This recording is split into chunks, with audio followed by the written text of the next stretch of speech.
Yeah, welcome to Safety Corner Television. Today, we'll be introducing to you emergency management. Emergency management, very key to understand.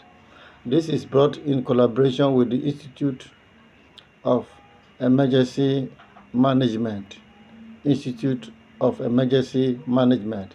So, and this is essentially to guide everyone into safety, to understand what is emergency, how is it to be managed for us to achieve the desired result. One of the key fact and lifestyle to adopt.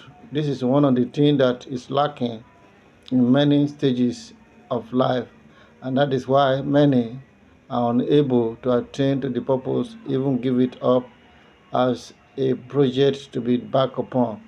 So, what emergency really stand for? What is emergency? It's a twin word to understand.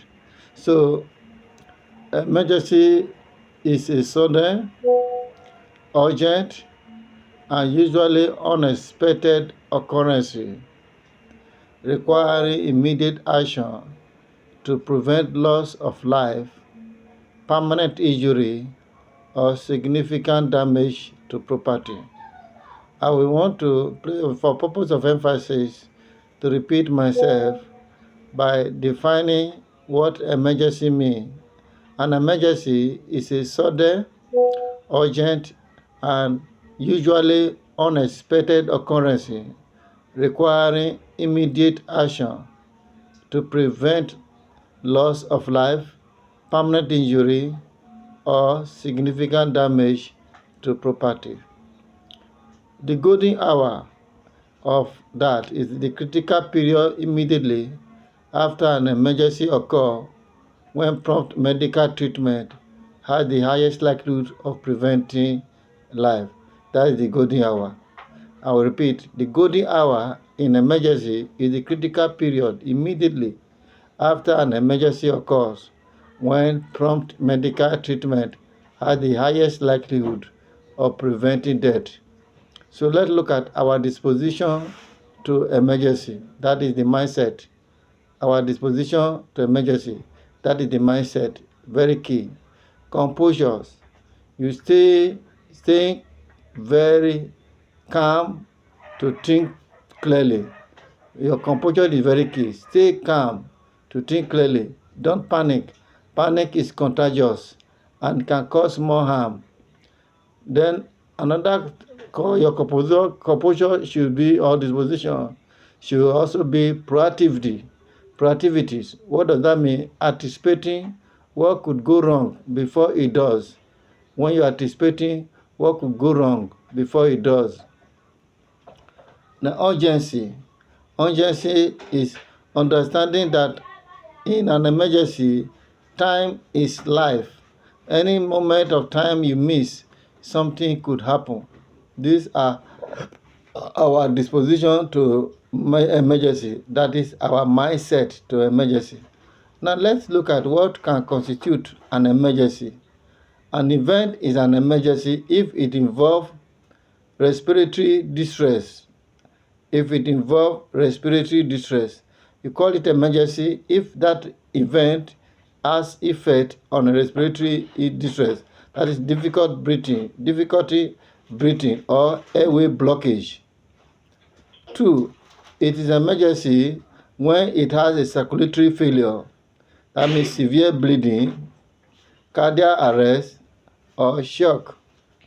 It is an emergency when it alters consciousness. That is fainting, seizures, or coma.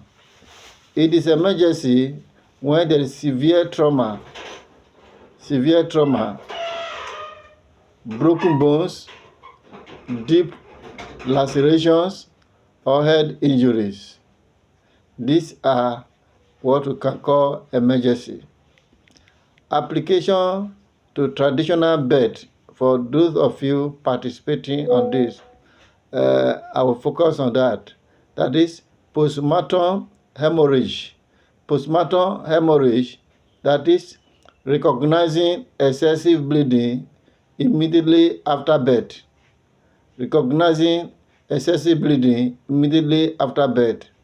Then we have fetal distress. What is fetal distress? That is recognizing when the baby is not breathing or moving correctly. We have eclampsia, which is managing seizures in the mother. Managing seizures in the mother. Now, referral trigger, knowing exactly when a case has moved beyond traditional capacity and require an hospital. So that is a hospital mean you are to take it to a place that is well equipped, that is registered to that. Now, how to handle emergency cases? We call the S.A.V.E. approach.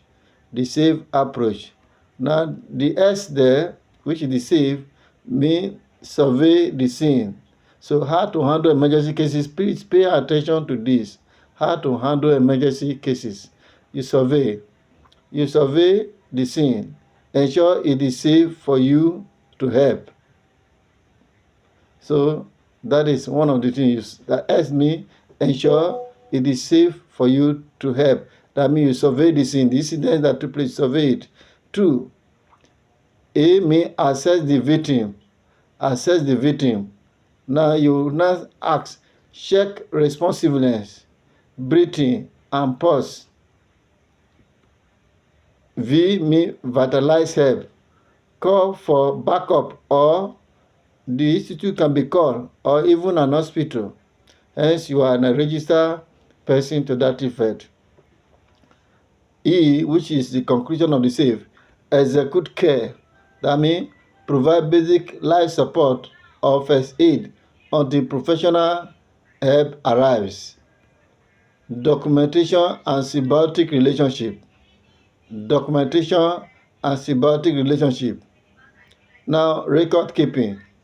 Every action taken must be written down. The time of event, symptoms, aid given. So documentation is your legal shield. Take note of it. Everyone involved must ensure documentation is key. This is the business and is essential to be adopted. Then documentation and symbiotic relationship. Now symbiosis with the institute.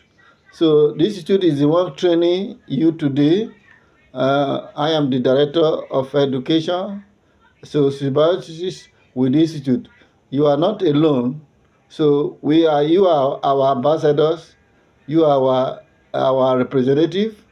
You are our eyes and ear. So stay connected to the Institute of Emergency Management of Nigeria provide you with continuous training and certification to enhance your safety and emergency provision. Then standardized protocol for referrals. Then we give you that. Then a network for professional support. So we also have to put you in a network of professional support. So now head institution synergy. Head institution synergy. So now head institution synergy. Build a warm relationship with local hospital. Ensure they respect your referrals and provide feedback on your cases. So this is what you need to know about emergency as the case may be today. But I will want to assess you or join to assess yourself with some competency tests to enhance your understanding by you involving to practicalize or engaging in this assessment. So now, what are the instructions? Select the best answer for each question. What is the golden hour in emergency management? I want you to give me that. So I will not I will just want you to tell me the answer. I've thought of it. Which of the following, which of these is a constituent of safety involving the worker's behavior? 1. A. The equipment. B. The person. C. The environment. All right. In the 2 P's of safety, wearing gloves before a procedure is an example of what? Is it prevention, promotion, or preparation? You will tell me. If a traditional birth attendant notices excessive, uncontrollable bleeding after birth, the next immediate step is what? Is it to wait for 2 hours to see if it will stop, or use the safe approach and initiate emergency referral, or administer herbal tea? Now, why is documentation important in emergency care? Is it a legal record and help the next health worker understand the patient history? Is it only used to charge the patient more money? Is it not important if the patient survives? All right. I want to say, if this discussion of emergency is relevant to you, to your learning curve, to understand, to make you able to do more, I want you to subscribe. Press the button, subscribed. When you watch the video, subscribe, so that anytime I uploaded any video, you will always readily see it. And ultimately, I am also encouraging you to be follower of us and register with the institute, so that you can be adequately be trained on areas of need. We are all available. I'm here to you to give you the needed training. Thank you. God bless you. Till we see you. My name is Bright Doro, the Director of Education and Research. And you can reach out to me on my safety corner, 070 655 20223. I will be readily, happily to get you explain on the intricacies. God bless you.